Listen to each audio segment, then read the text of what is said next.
So I spent years being that person who couldn't start projects because I needed everything to be perfect first. You know that feeling, right? Where you've got this massive dreams, but you're stuck in this cycle of overthinking, planning, and never actually launching. It was honestly exhausting, and after watching my ideas collect dust while other people who weren't even as careful as me were out there succeeding, I finally had to confront what was really going on. I needed a mindset shift. This mindset shift wasn't easy, and mind you, I am still quite a perfectionist in some way, but it completely changed how I approach my goals now. If you're sitting on big dreams but feeling paralyzed by getting everything just right, then let's have a talk. This conversation might be exactly what you need to hear right now. Here's something that changed everything for me.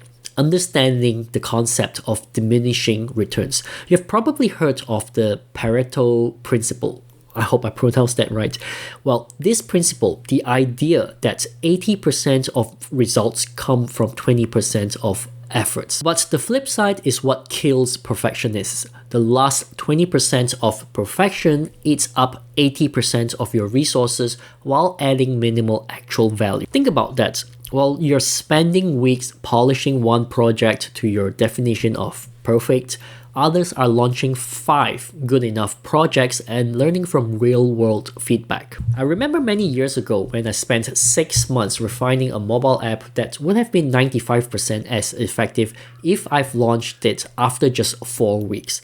And those extra 5 months, they didn't meaningfully improve the outcome, just minor, non-visible improvements for my own peace of mind, but they delayed everything else I could have started. What I've learned is that excellence definitely has a threshold, and after you cross it, additional effort doesn't just create diminishing returns, it creates negative returns. What really shifted my perspective was realizing how I was allocating my time.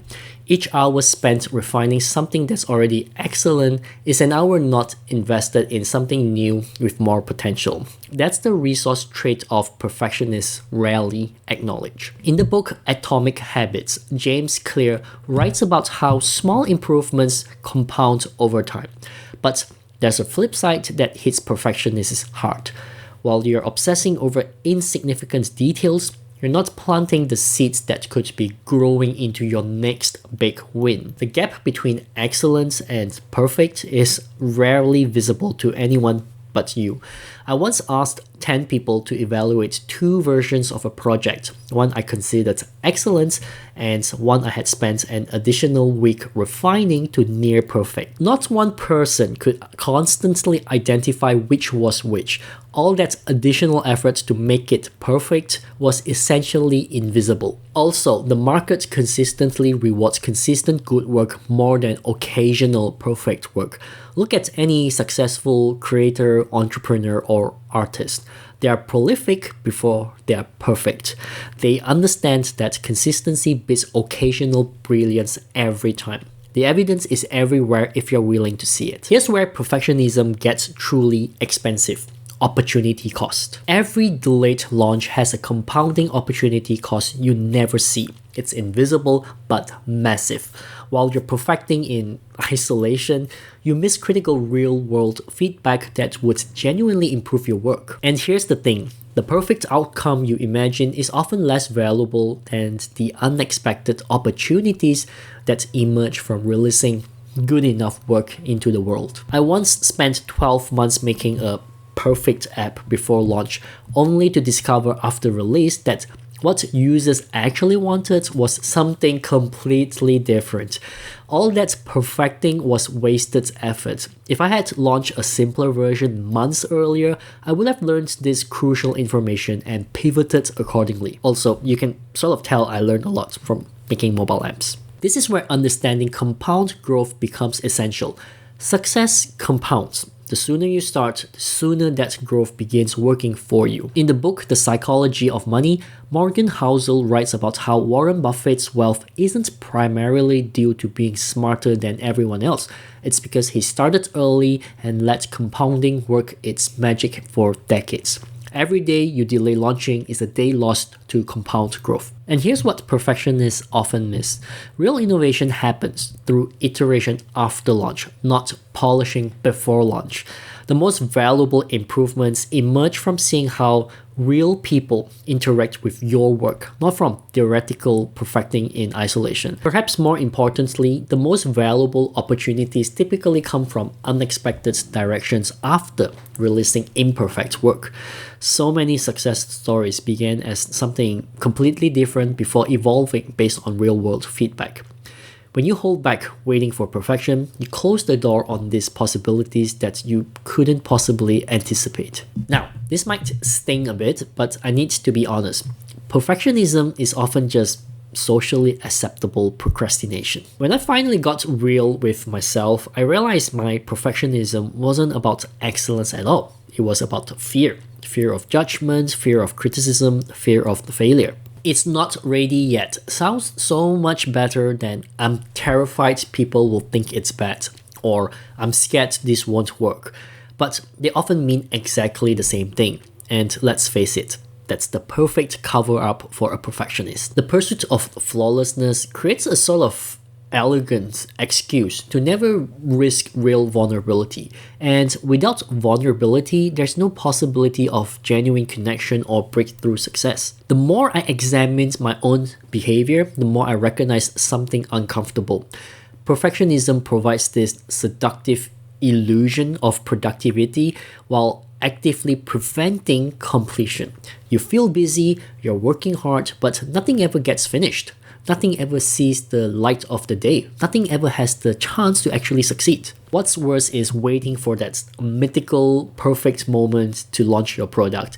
It never arrives because it doesn't exist in nature. It's manufactured through decisive action. There's never going to be a magical alignment of circumstances when everything feels perfect. The people who succeed are the ones who create their perfect moment by simply deciding, this is good enough. As Seth Godin puts it in his book, Linchpin, Are You Indispensable? Ship often, ship lousy stuff, but ship constantly. What I've discovered through painful experience is that each imperfect release builds more momentum than any amount of preparation ever could. The confidence you build from actually finishing things, even imperfect things, creates a positive spiral that makes everything else easier. Completion generates energy that perfectionism drains away. Now let's talk about something perfectionists rarely acknowledge. We often optimize for metrics that feel satisfying but don't create real value. I used to obsess over certain aesthetics details that gave me personal satisfaction, but did absolutely nothing to improve outcomes. I was measuring the wrong things because they were controllable, not because they were important. I mean, technically I still do that, but I'm not as obsessive as I used to. Anyways, obsessing over details that don't impact outcomes creates an illusion of progress. Meanwhile, the true metrics of success are often messier, less controllable, and require letting go. This pattern shows up everywhere once you start looking for it. Perfectionists naturally gravitate towards controllable metrics over impactful ones. We focus on what we can perfect rather than what actually matters to the end result. It's much easier to obsess over font choices than to confront whether your message resonates emotionally. The appearance of perfection often comes at the expense of effectiveness as well. I've seen perfect designs that were beautiful but confusing. Perfect writing that was technically flawless but emotionally hollow. When perfection becomes the goal, it often displaces the true purpose of the work. Perhaps the most challenging aspect is learning to identify which standards actually matter and which are just personal comfort zones. This requires brutal honesty, separating which standards genuinely serve the work and which merely serve our ego. This distinction is rarely clean or comfortable, but it's essential for breaking free from perfectionism grip. As Brené Brown writes in Daring Greatly, perfectionism is not the same thing as striving for excellence. Perfectionism is not about healthy achievement and growth. It's a shield. So what's the alternative? I call this the strategic excellence, deliberately choosing where to be excellent and where to be adequate. The most successful people I know aren't perfect at everything. They're exceptional at a few critical things and comfortable being merely adequate at others. Reclaiming time from perfectionism creates space for genuine innovation and growth. It gives you the bandwidth to start more things, finish more things, and learn more things. Making this shift requires a complete reframing of how you approach your work. True mastery isn't universal perfectionism. It's knowing exactly where precision genuinely matters and where good enough actually serves better. Some details absolutely deserve your perfectionist attention, but honestly, most don't. What's been transformative for me is learning to intentionally leave some areas imperfect as a discipline, not a weakness. This isn't about lowering your standards, it's about strategically allocating your limited time and energy where it creates real value. There's profound wisdom in choosing what's not to perfect. The real power comes when you redirect your perfectionist energy to fewer, higher impact areas.